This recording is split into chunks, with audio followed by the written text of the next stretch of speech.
तो गुरु जैसा आपको पता होगा कि इस पूरी वीडियो सीरीज में इस लेक्चर सीरीज में हम क्या डिस्कस कर रहे हैं। डेली हम कुछ पीवाईक्यूज डिस्कस करते हैं जिन पे हम कुछ कुछ ऐसी ट्रिक्स भी अप्लाई करते हैं जिससे कि इजीली हम कैसे यूपीएससी के जो क्वेश्चंस का ट्रेंड है उन्हें अंडरस्टैंड कर पाए और इजीली कुछ एक ट्रिक्स एलिमिनेशन वगैरह लॉजिकल गेसिंग वगैरह का यूज करके हम लिमिटेड नॉलेज के बेस पे भी इजीली कंफर्टेबल स्कोर कर सकते हैं। डेली यूपीएससी के हम ये पीवाईक्यूज को एनालाइज करते हैं और साथ में इस पे हम रिसर्च भी करते हैं ताकि आपकी नॉलेज एनहांसमेंट हो सके और ये आपके लिए बहुत फ्रूटफुल हो सकता है। देखिए जैसे ये क्वेश्चन था पार्लियामेंट्री डेमोक्रेसी से रिलेटेड कि हमने जो है अपना जो पार्लियामेंट है जो अपना पार्लियामेंट्री सिस्टम है ये ब्रिटेन से अडॉप्ट किया हुआ है। ये बात सही है कि हमने अपना parliamentary model British parliamentary model से कुछ एक थोड़ा बहुत अडॉप्ट किया हुआ है, लेकिन फिर भी हम डिफर करते हैं ब्रिटिश पार्लियामेंट्री सिस्टम से। वो कैसे? इसमें पहली स्टेटमेंट कहती है कि as regards legislation the British parliament is supreme और sovereign but in India power of parliament to legislate is limited. ये बात सही है भैया कि पार्लियामेंट की जो कानून बनाने की क्षमता है ये लिमिटेड है। क्यों? क्योंकि there is something known as judicial review, जिसके अंडर जो जुडिशरी है वो अगर पार्लियामेंट कोई ऐसा कानून बनाए जो कॉन्स्टिट्यूशन के खिलाफ जाता हो तो उसे अनकॉन्स्टिट्यूशनल या अल्ट्रा वायलेंस डिक्लेयर कर सकता है। तो आपकी स्टेटमेंट 1 करेक्ट होगी। एंड स्टेटमेंट 2 कि in India matters related to the constitutionality of the amendment of an act of parliament is referred to the constitution bench by the supreme court. Right, ये भी आपकी स्टेटमेंट सही है क्योंकि India में अगर जो भी आपका कानून बना है उसकी कॉन्स्टिट्यूशनैलिटी को चैलेंज किया जाता है तो वो कॉन्स्टिट्यूशन बेंच के द्वारा, जो कि मिनिमम आपके 5 जजेस की बेंच रहती है, उसके द्वारा हियर किया जाता है। तो आपकी दोनों स्टेटमेंट्स इसमें करेक्ट है। याद रखना है पीवाईक्यू इसलिए इंपॉर्टेंट है क्योंकि ये पिछले साल देखो ये 2021 प्री का क्वेश्चन है, यही 2021 मेंस में भी पूछा गया था। आई थिंक ये पीएसआईआर ऑप्शनल में पूछा गया था कि how do you differentiate between parliamentary sovereignty and parliamentary supremacy, ऐसा क्वेश्चन वहां पे पूछा गया था। Right, so this is why your PYQs are important. ये कॉन्सेप्चुअल क्लैरिटी एक बार अच्छे से आप ले लीजिएगा। नेक्स्ट आता है, ये आपको बताता है कि कैसे क्वेश्चंस आपको इग्नोर करने हैं। ये आपको फंसाने के लिए बिल्कुल बनाए गए हैं, समझ रहे हो। जैसे इसमें क्वेश्चन दिया हुआ है कि N Gopalaswami Ayyangar committee suggested that a minister and a secretary, कि भैया एक मिनिस्टर और एक सेक्रेटरी बनाया जाए एडमिनिस्ट्रेटिव रिफॉर्म्स के लिए। किसे पता है भाई कौन इतनी डीप? हमें तो ये भी नहीं पता कि एन गोपालास्वामी कौन थे। राइट, ये डिफेंस मिनिस्टर रहे हुए हैं इंडिया के उस टाइम के, लेकिन भैया एन गोपालास्वामी को इतना इतना डीपली किसने स्टडी किया हो, समझ रहे हो। लेकिन जो इसकी सेकंड स्टेटमेंट है ये कहती है कि भैया 1970 में department of personal was constituted on the recommendation of first ARC, right, and this was placed under prime minister control. आज भी जो हमारा डिपार्टमेंट ऑफ पर्सनल है, राइट, जो कि आईएएस को कंट्रोल करता है, वो डिपार्टमेंट ऑफ पर्सनल किसके अंडर आता है? कैबिनेट सेक्रेटरीट के अंडर आता है। इट मींस जो कैबिनेट सेक्रेटरीट है ये आपके प्राइम मिनिस्टर के अंडर आता है। इट मींस अभी भी ये जो डिपार्टमेंट ऑफ पर्सनल है ये प्राइम मिनिस्टर के अंडर है। So there are high chances कि आपकी स्टेटमेंट 2 तो करेक्ट हो ही जाए। तो इन दोनों को तो हम एलिमिनेट कर ही सकते हैं, समझ रहे हो। एंड फर्स्ट क्वेश्चन अगर आपको और ज्यादा मतलब डेप्थ में नॉलेज चाहिए तो जो ये एन गोपालास्वामी अयंगर कमेटी है इसने एक सिस्टम प्रपोज किया था इंडिया में एडमिनिस्ट्रेशन का। एक ऐसा सिस्टम कि भैया मिनिस्ट्री को मिनिस्टर हैंडल करेगा और डिपार्टमेंट्स को सेक्रेटरी हैंडल करेगा। मिनिस्टर और सेक्रेटरी के काम एक दूसरे से जो है ओवरलैप नहीं करने चाहिए। इन दोनों के अलग अलग काम होंगे, दोनों इंडिपेंडेंटली काम करेंगे, समझ लो आप बात को।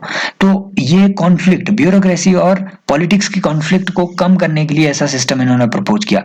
बट यहाँ ये स्टेटमेंट क्या कर रही है? ये कह रही है कि एक मिनिस्टर और सेक्रेटरी दो मतलब एक ही पर्पज के लिए ये दोनों बनाए जाएं। तो स्टेटमेंट 1 इस वजह से रॉन्ग है, यूपीएससी ने भी इसे रॉन्ग डिक्लेयर किया था and your option 2 is right option. Right, तो ये बिल्कुल प्योरली फैक्चुअल स्टेटमेंट है and there are very least chances of repetition. 10-12 साल में अगर रिपीट हुआ वो अलग बात है। तो 2031 में अगर आप ये वीडियो देख रहे हैं, अगर आप 2031 में और ये वीडियो देख रहे हैं तो एंजॉय कीजिए, अगले साल ये क्वेश्चन रिपीट होने वाला है। नेक्स्ट क्वेश्चन भैया, यहाँ पे हम कुछ इंपॉर्टेंट राइट्स आपसे यहाँ पे डिस्कस करेंगे इस क्वेश्चन में। क्वेश्चन कहता है कि राइट टू प्राइवेसी इंडिया में कौन से आर्टिकल के अंडर प्रोटेक्टेड है? ये बिल्कुल आंख बंद करने वाला क्वेश्चन था। Right to privacy is a part of article 21, समझ रहे हो आप बात को। तो इंडिया में जो राइट टू प्राइवेसी है जो कि आपके Aadhaar judgment, right, K S. Puttaswamy judgment में भी जिस राइट टू प्राइवेसी की बात हुई थी, it falls under article 21 of the constitution. बात समझ में आ रही है? लेकिन हमने यही नहीं रुकना है गुरु। कुछ ऐसे राइट्स हैं जो कि बहुत ज्यादा न्यूज में रहे हैं अभी, राइट, कुछ एक सालों में बहुत ज्यादा न्यूज में रहे हैं, and there are high chances कि इसी क्वेश्चन की तर्ज पे इन राइट्स पे भी आपसे क्वेश्चन पूछा जाए जो आर्टिकल 21 के पार्ट हैं। Number 1, right to access to internet. याद रखना, there is no right to internet in India. बहुत सारी वेबसाइट्स में इसमें कंफ्यूजन भी है। Right to access to internet is different from right to internet. अगर हम राइट टू इंटरनेट फंडामेंटल बना दें तो स्टेट पे ये ऑब्लिगेशन हो जाएगा कि भारत के हर हिस्से में, इवन हाईएस्ट चोटियों में भी अगर इंसान वहां पे रह रहे हैं तो उन्हें भी आप इंटरनेट दे दो। समझ रहे हो? तो ये एक ऑब्लिगेशन हो जाएगा। और हाई स्पीड इंटरनेट दो भैया, 4G इंटरनेट दो, क्योंकि राइट्स तो पूरे इंडिया में इक्वल होने चाहिए। समझ रहे हो? But right to internet it means there is right to internet India में फंडामेंटल राइट नहीं है, but right to access to internet fundamental rights है। इट मीन्स अगर कहीं पे इंटरनेट अवेलेबल है तो उस इंटरनेट की एक्सेस लोगों को मिलनी चाहिए। समझ रहे हो? If there is availability then there must be access to that internet, that is known as right to access to internet. It is a fundamental right. And case अगर आपको याद रखना है तो दो केस आप याद रख सकते हैं, एक फहीमा श्रीनिन नाम का केस और एक आपका अनुराधा भाशीन वर्सेस अनुराधा भाशीन केस तो रिसेंटली आया था, ये J&K में जो लॉकडाउन लगा था, राइट, वहां पे इंटरनेट शटडाउन लगाया गया था, उसमें आपका अनुराधा भाशीन केस था। और ये जो फहीमा श्रीनिन केस था, जितना मैं याद कर सकता हूँ कि ये केरला की दो स्टूडेंट्स हुआ करती थी और इनसे जो है वहां पे मोबाइल फोन बैन करवाया गया, राइट, इंटरनेट वगैरह इनके हॉस्टल में बैन कर दिया गया। ये गए वहां पे फिर हाई कोर्ट में और वहां पे इसी केस में निकला कि भैया आप इंटरनेट बैन नहीं कर सकते हैं क्योंकि it is a part of right to education also. आजकल एजुकेशन के लिए जरूरी है internet, and freedom of speech and expression also, and it is a part of right to life also. समझ गए? तो right to access to internet is a part of right to life under article 21। Next आता है कि right to dignity is also a part of article 21। Right to reputation is also a part of right to life. समझ रहे हो? ये याद रखना है। एंड इंपॉर्टेंट बात, right to be forgotten. Recently ये सुप्रीम कोर्ट ने भी ये बात कही है कि इंडिया में लोगों के पास राइट टू फॉरगॉटन होना चाहिए। It is a part of right to life plus right to dignity, that is also a part of right to life. समझ रहे हो? राइट टू डिग्निटी कैसे भैया? बहुत सारे लोगों की जो है, मतलब फॉर एग्जांपल न्यूड पिक्चर्स वगैरह ये वायरल हो जाती है वेब पे, तो they must have right to be forgotten from the web. समझ रहे हो कि भैया जो हमारा वेब है, जो इंटरनेट है, उससे उन्हें फॉरगेट किया जाए, वेबसाइट से उन्हें फॉरगेट किया जाए। It is a part of their right to dignity as well. समझ रहे हो? सो अगर इन पे भी कोई क्वेश्चन आए तो आर्टिकल 21 आंख बंद करके टिक कर देना है। समझ रहे हो? एंड नेक्स्ट क्वेश्चन इज, जो कि यूपीएससी ने खुद ड्रॉप कर दिया था गुरु, राइट, यूपीएससी ने ड्रॉप कर दिया था। देखो, पहली स्टेटमेंट इसमें कहती है कि इंडिया में कोई ऐसा लॉ नहीं है जो कि कैंडिडेट को लोकसभा में 3 कॉन्स्टिट्यूएंसी से लड़ने के लिए रोकता है। ये एकदम साफ सरेद झूठ स्टेटमेंट है। जिसने भी थोड़ी बहुत पॉलिटी पढ़ी होगी गुरु, तो there is something known as section 33 subsection 7 of representation of people's act. Initially क्या होता था कि इनिशियली कोई ऐसी लिमिटेशन नहीं होती थी, अब 2 सीट्स की लिमिटेशन लगाई गई है कि ज्यादा से ज्यादा आप 2 सीट से लड़ सकते हैं। जैसे राहुल गांधी भी एक वो यूपी के एक सीट से लड़ रहे थे, एक वो वायनाड से लड़ रहे थे। समझ रहे हो बात को? तो there is a limitation of 2 seats under article section 33 subsection 7 of RPA act 1951। तो ये स्टेटमेंट 1 तो एकदम गलत है। एंड स्टेटमेंट 3 कहती है कि as per the existing rules if candidates contest in one Lok Sabha election from many constituency and his her party should bear the cost of by election of constituencies. भाई ये एकदम झूठ स्टेटमेंट है।